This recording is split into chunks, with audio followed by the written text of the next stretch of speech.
ഞാൻ ഇനി പറയുന്ന രാഹുലിനോടാണ്. രാഹുൽ ഒരു MLA ആണ്. നിയമസഭയിൽ പോകണം, സഭയിൽ പങ്കെടുക്കണം.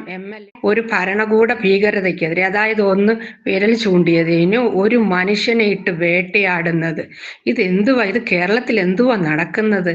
എന്ത് ഭരണമാണ് അവിടെ നടക്കുന്നത്? നമസ്കാരം. രാഹുൽ മാങ്കൂട്ടത്തിൽ ഇന്നലെ ബെയില് കിട്ടി പുറത്തിറങ്ങുന്ന സമയത്ത് പുറത്ത് കാത്തു നിന്ന കുറെ എന്താ അവരെ വിളിക്കേണ്ടെന്നറിയില്ല, ചാനലിന്റെ കോലും തൂക്കി നിൽക്കുന്ന കൂലിത്തൊഴിലാളികൾ, ഗുണ്ടകൾ. ഞാൻ ഇവിടെ ഈ സമയത്ത് ഇങ്ങനെ പറയാൻ കാരണം എന്നറിയും, ഇതിനു മുമ്പ് രാഹുൽ മാങ്കൂട്ടത്തിനെതിരെ അവർ സംസാരിച്ചിരുന്ന സംസാരങ്ങളാണ്. എന്നാൽ രാഹുൽ മാങ്കൂട്ടത്തിൽ പുറത്തേക്ക് ഇറങ്ങിയപ്പോൾ എങ്ങനെയാണ് അവർ പെരുമാറുന്നത്? രാഹുൽ 18 ദിവസം ജയിലിൽ കിടന്നതല്ലേ, എന്തെങ്കിലും ഒന്ന് പറഞ്ഞിട്ട് പോകൂ, താങ്കളെ ചതിച്ചതാണോ, ട്രാപ്പാണോ, ഇതൊക്കെയാണ് ചോദിച്ചത്. സത്യത്തിൽ ഇത് ചോദിക്കേണ്ടിയിരുന്നത് എപ്പോഴാണ്? രാഹുൽ മാങ്കൂട്ടത്തിൽ, താങ്കളെ ട്രാപ്പിലാക്കിയതാണോ, ഇത് നിങ്ങൾ കുടുക്കിയതാണോ, നിങ്ങൾ എന്തെങ്കിലും ഒന്ന് പറയൂ എന്ന് പറയേണ്ടിയിരുന്നത് രാഹുൽ മാങ്കൂട്ടത്തിനെതിരെ വേട്ടയാടിക്കൊണ്ടിരുന്ന മുഴുവൻ ആൾക്കാരും വേട്ടയാടിക്കൊണ്ടിരുന്ന ആ സമയത്താണ്. കാരണം ഈ നാട്ടിലെ ഇന്ന് ഈ നാടിനെ കുട്ടിച്ചോറാക്കുന്നത് ആരാണ് എന്ന് ചോദിച്ചാൽ രണ്ട് വിഭാഗക്കാരാണ്. അതില് ഒന്നാമത് നിൽക്കുന്നതാണ് ഇവിടുത്തെ മാധ്യമങ്ങൾ.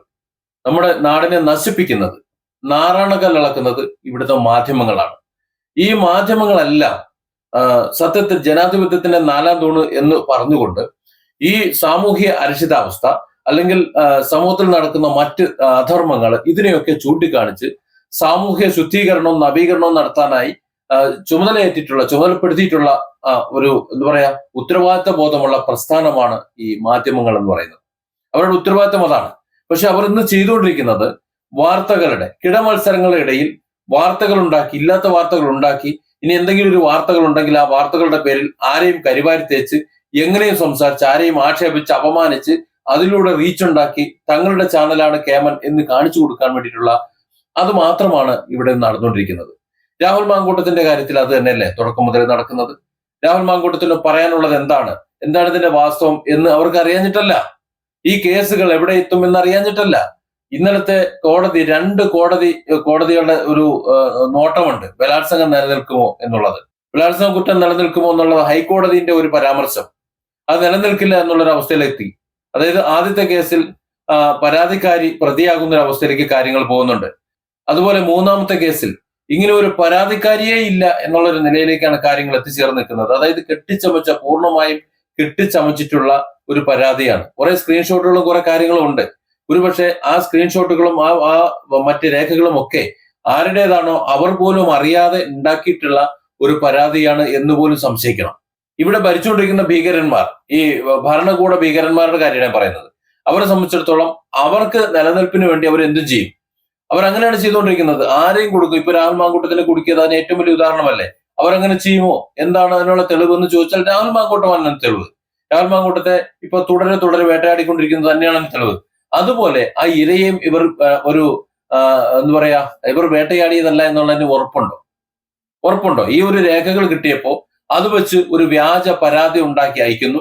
ആ പരാതി പ്രകാരം ഇരയുമായി മൊഴിയെടുത്തു എന്നൊക്കെ വിശ്വസിപ്പിക്കുന്നു, ജനത്തെ വിശ്വസിപ്പിക്കുന്നു. അങ്ങനെ അവർ ഒരു ഭാഗത്ത് നടത്തുന്നു.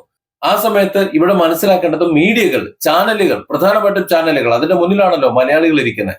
അവർ ചിന്തിക്കേണ്ടിയിരുന്നത് ഇതിന്റെ സത്യാവസ്ഥ പുറത്തു കൊണ്ടുവരണം. അല്ലെങ്കിൽ ഈ കേസിൽ രാഹുൽ മാങ്കൂട്ടത്തിന് എന്താണ് സംഭവിക്കുന്നത്, പിന്നീട് നിലനിൽക്കുമോ, ഇത് പരമാവധി പോയാൽ അവിടെ വരെ പോകും, ഇതൊക്കെ അവർക്ക് അറിയാഞ്ഞിട്ടല്ല. അപ്പോൾ ആ സ്ഥാനത്ത് ഈ മാധ്യമങ്ങൾ എന്താ ചെയ്തെന്ന് വെച്ച് കഴിഞ്ഞാൽ അങ്ങോട്ട് കൊഴുപ്പിച്ച് അവർ എത്രത്തോളം അങ്ങനെ ഭർസിക്കാൻ പറ്റുമോ ആ രീതിയിൽ രാഹുൽ മാങ്കൂട്ടത്തിനെ ഭർസിച്ചതിന്റെ ഫലമായിട്ട് പ്രതിയോഗികളായിട്ടുള്ള ഇവിടുത്തെ BJP, CPM അങ്ങനെ ഒരു ഭാഗമുണ്ട്. പിന്നെ കോൺഗ്രസിലെ തന്നെ കടൽക്കടവന്മാർ കുറച്ചു പേര്, ഇവരെല്ലാവരും അവരുടെ അണികളുമെല്ലാം ഒരു ചെറുപ്പക്കാരനെ വളഞ്ഞിട്ട് ആക്രമിക്കുന്ന ചീമുട്ടയ്യർ എന്ന ഒരു അവസ്ഥയിലേക്ക് എത്തി. എന്നിട്ട് ആ ചീമുട്ടയ്യറിനെയും ഇവർ വാർത്തയാക്കി എന്നുള്ളതാണ്. സത്യത്തിൽ രാഹുൽ മാങ്കൂട്ടം എന്നല്ല, ഈ നാടിനെ മുഴുവൻ നശിപ്പിക്കുന്നത് ഇന്ന് മാധ്യമങ്ങളാണ്. അവർ വാർത്തകളല്ല പറയുന്നത്, വാർത്തകൾ പറയാനല്ല അവർ ശ്രമിക്കുന്നത്. അവർ ഓരോ ത്രില്ലറുകൾ ഉണ്ടാണ്, ക്രൈം ത്രില്ലറുകൾ ഉണ്ടാക്കുകയാണ് നിർമ്മിച്ചിട്ട്. ജനജീവിതം എങ്ങനെ പോയാലും വേണ്ടില്ല, അവർ പരാമർശിക്കുന്ന വ്യക്തിയുടെ ജീവിതം തൊലഞ്ഞു പോയാലും വേണ്ടില്ല, അവർ ആത്മഹത്യ ചെയ്താലും വേണ്ടില്ല, എന്ത് സംഭവിച്ചാലും വേണ്ടില്ല, തങ്ങളാണ് എന്ന് മറ്റുള്ളവർക്ക് കാണിച്ചു കൊടുത്ത് റീച്ച് ഉണ്ടാക്കുക. തങ്ങൾ ഏറ്റവും വലിയ ക്യാമന്മാരാണെന്ന് മറ്റുള്ളവരെ ബോധ്യപ്പെടുത്തുക. അത് മാത്രമേ ഉള്ളൂ. ഞങ്ങളാണ് എക്സ്ക്ലൂസീവ്. ഇവിടെ പറയുന്നത് എന്താണ്? അതിന്റെ റിപ്പോർട്ട് ഞങ്ങൾക്ക് കിട്ടി. റിപ്പോർട്ട് ഇന്ന ചാനലിന് റിപ്പോർട്ട് ഇന്ന ചാനൽ, ഇത് എല്ലാവർക്കും കിട്ടുന്ന കാര്യമാണ്. എല്ലാവർക്കും കിട്ടിയിട്ട് ഇങ്ങനെ കാണിക്കുക.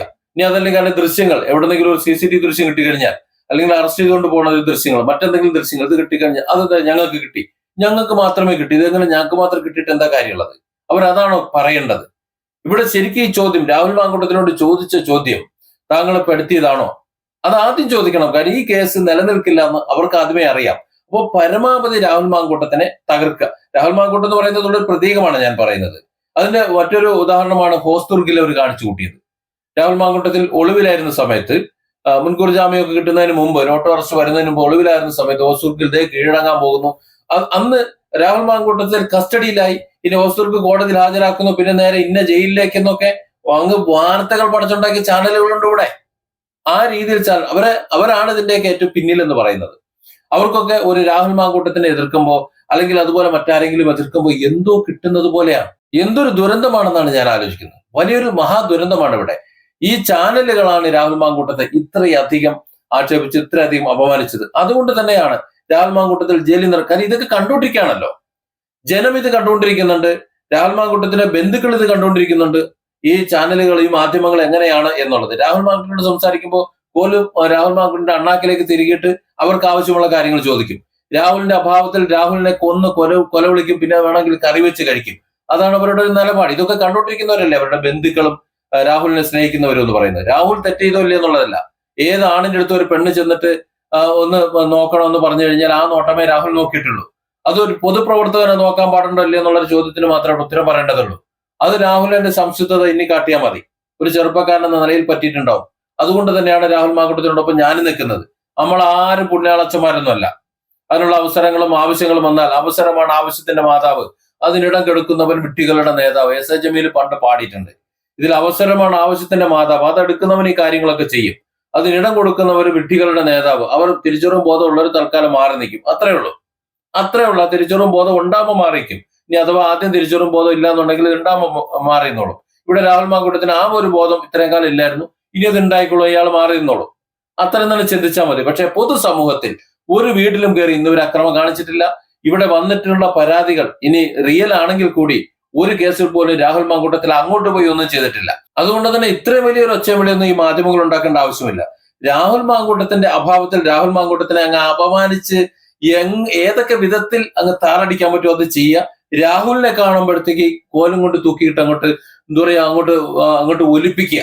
അതാണ് തിരിച്ചറിവ്. രാഹുൽ മാങ്കൂട്ടത്തിൽ ഇറങ്ങുമ്പോൾ എന്തെങ്കിലും പറയാനുണ്ടോ രാഹുലെ എന്ന് ചോദിക്കുമ്പോൾ രാഹുലിനൊന്നും മിണ്ടാതെ നന്നായി. മാധ്യമൊക്കെ അണ്ണാക്കി കൊടുത്തിട്ട് തന്നെയാണ് പോകുന്നത്. അതും കഴിഞ്ഞിട്ട് രാഹുൽ വീട്ടിലേക്ക് കയറുമ്പോൾ അവിടെ ഉണ്ട് ക്യാമറ നോക്കി കുറെ ലൈറ്റും അതും ഇതുമായിട്ട്. ഒരൊറ്റ എണ്ണത്തന്നെ ഈ പടി കയറി പോരെന്നാ പറഞ്ഞത്. ഒരെണ്ണ ഇങ്ങോട്ട് കയറി പോരുതെന്ന്. ഒന്നും മിണ്ടാൻ പറ്റിയില്ല.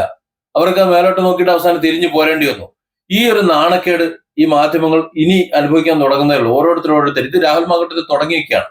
കാരണം മാധ്യമങ്ങളുടെ ധർമ്മം നടത്തിയില്ല എന്നുണ്ടെങ്കിൽ അവർ ഇന്റർവ്യൂകൾ ഭയങ്കര രസമാണ്. ഒരാൾ പത്രസമ്മേളനം നടത്തിയാൽ പോലും അയാൾക്ക് എന്താണ് പറയാനുള്ളത് എന്ന് കേൾക്കാനാണ് നമ്മൾ ചെന്നിരിക്കുന്നത്. എന്നാൽ അയാളെ അവിടെ ഇട്ട് വഷളാക്കി. ഇപ്പൊ കഴിഞ്ഞ ദിവസം സാബു ജേക്കബുമായിട്ടുള്ള ചോദ്യങ്ങൾ കേട്ടാൽ മനസ്സിലാവും. അത് അയാൾക്ക് പറയാനുള്ളത് പറയാൻ അയാൾ പ്രസ് മീറ്റ് വിളിച്ചിട്ട് അവിടെ വന്നിരിക്കുന്നേ. അത് കേൾക്കാൻ സൗകര്യമുള്ളവർ അവിടെ പോയാൽ മതി. അല്ലാതെ അയാൾക്കെതിരെ ഇനി അതല്ല എന്തെങ്കിലും സംശയങ്ങൾ ചോദിക്കാം, അതിന് ക്ലാരിഫിക്കേഷൻ ചോദിക്കാം. അയാളെ ചോദ്യം ചെയ്യേണ്ട ആവശ്യമില്ല. അത് ഇവിടുത്തെ അന്വേഷണ ഉദ്യോഗസ്ഥന്മാർ മറ്റുള്ളവർ ചെയ്തോളൂ. അതിനുള്ള വകുപ്പ് വേറെ ഉണ്ട്. മാധ്യമങ്ങളുടെ പണി അതല്ല. മാധ്യമങ്ങളുടെ പണി ചോദ്യം ചെയ്യലല്ല. അവരെ സംബന്ധിച്ചിടത്തോളം ഇവിടെ വാദിയും പ്രതിയും ഒരുപോലെയാണ്. രണ്ടുപേരുടെയും അഭിപ്രായങ്ങൾ രണ്ടുപേർക്കും പറയാനുള്ളത് പറയണം. ഇന്ന് ഇവിടെ അതാണ് നടക്കുന്നത്. രാഹുൽ മാങ്കൂട്ടത്തിന് എതിരെ 2-3 പരാതി വന്നപ്പോ അയാളെ കുറ്റവാളിയാക്കി വിചാരണ നടത്തി ശിക്ഷിച്ചു കഴിഞ്ഞു. അത് മാധ്യമങ്ങൾ ചെയ്തു കഴിഞ്ഞു. അത് ഇത്രത്തോളം ഈ വിഷയം വഷളാക്കിയത്, ഈ വിഷയമെന്നല്ല ഏതൊരു വിഷയവും വഷളാക്കുന്നത് ഇതുപോലുള്ള പത്രക്കാരാണ്.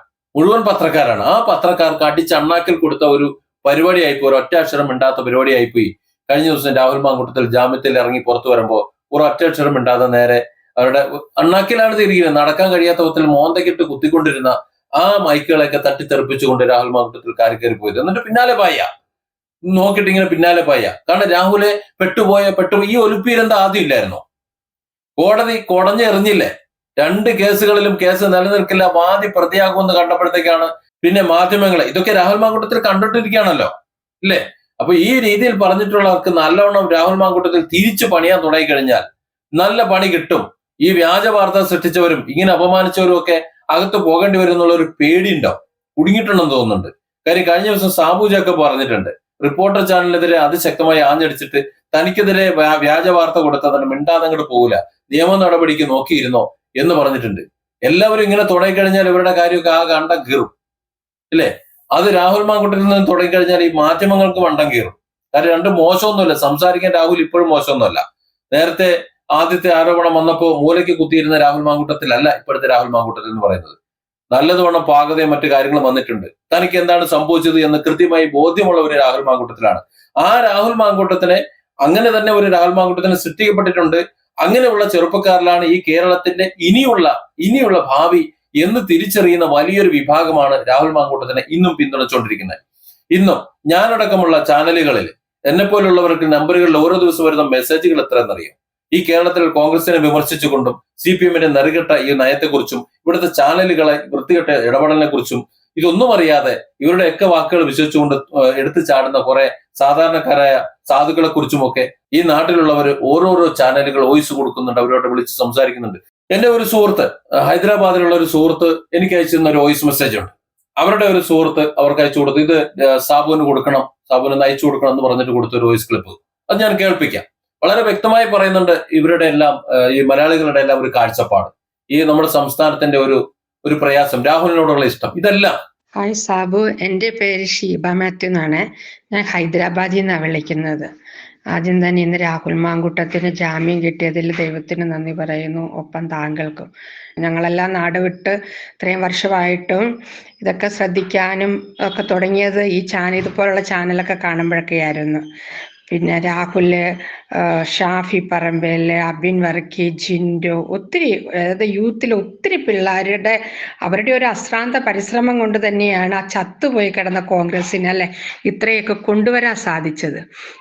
ഒരു ഭരണകൂട ഭീകരതയ്ക്കെതിരെ, അതായത് ഒന്ന് വിരൽ ചൂണ്ടിയതിന് ഒരു മനുഷ്യനെ ഇട്ട് വേട്ടയാടുന്നത്, ഇതെന്തുവാ? ഇത് കേരളത്തിൽ എന്തുവാ നടക്കുന്നത്? എന്ത് ഭരണമാണ് അവിടെ നടക്കുന്നത്? സ്വേച്ഛാധിപത്യം. മനുഷ്യൻ, ഞങ്ങൾക്കൊക്കെ നാട്ടിലോട്ട് വരാനേ തോന്നത്തില്ല. അതുപോലെ അക്രമം അവിടെ നടക്കുന്നത്, അനീതിയും. സത്യത്തിന് നേരെ നടക്കുന്നവർക്കൊന്നും ഒരു നീതിയില്ല. കള്ളനും കൊലപാതകിക്കും അവർക്കും ഇവർക്കും ഒക്കെയാണ് അവിടെ ഉള്ളത്.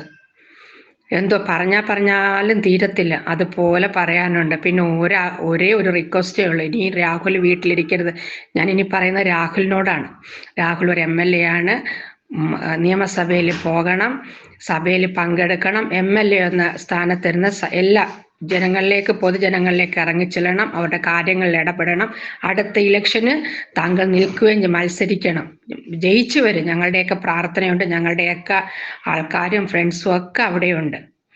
ഇതൊക്കെ ഒന്ന് എത്തിക്കാൻ വേറെ മാർഗമൊന്നുമില്ലല്ലോ, അതുകൊണ്ടാണ് ഇങ്ങനെ താങ്കളോട് പറയുന്നത്. രാഹുൽ മാങ്കൂട്ടം എന്ന് പറയുന്നത് അസ്തമിച്ചു പോകാനുള്ളതല്ല. ഏതായാലും കഴിഞ്ഞ ദിവസം ഈ മാധ്യമങ്ങളോട് ആ രീതിയിൽ തന്നെയായിരുന്നു പെരുമാറേണ്ടിയിരുന്നത്. അവരത് അർഹിക്കുന്നതാണ്. രാഹുൽ മാങ്കൂട്ടത്തിന്റെ പിന്നാലെ ഇനി കോലും തൂക്കി നടക്കാൻ ഒരു തരത്തിലും അവർ യോഗ്യതയുള്ളവരല്ല. അയാൾ എന്തെങ്കിലും വിളിച്ചു പറയുന്നുണ്ടെങ്കിൽ അത് മാത്രം ഇനി കൊടുത്താൽ മതി. പിന്നെ രാഹുൽ മാങ്കൂട്ടത്തിനെ താറടിക്കാൻ മാത്രം നടന്നവരുണ്ട്. ഇതിന്റെ സത്യാസത്യങ്ങൾ അറിയാതെ വെറുതെ താറടിക്കാൻ നടന്നവരുണ്ട്. അവരോടൊന്നും പറയാനില്ല. നിങ്ങൾ രാഷ്ട്രീയ അടിമകളാണ്, അല്ലെങ്കിൽ മറ്റൊന്നിന്റെയൊക്കെ അടിമകളാണ്. നിങ്ങളുടെയൊക്കെ നാട്ടിൽ അർദ്ധരാത്രിയിൽ സൂര്യൻ ഉദിക്കാഞ്ഞാൽ മതി. Different angles. Don't forget to subscribe and support this channel.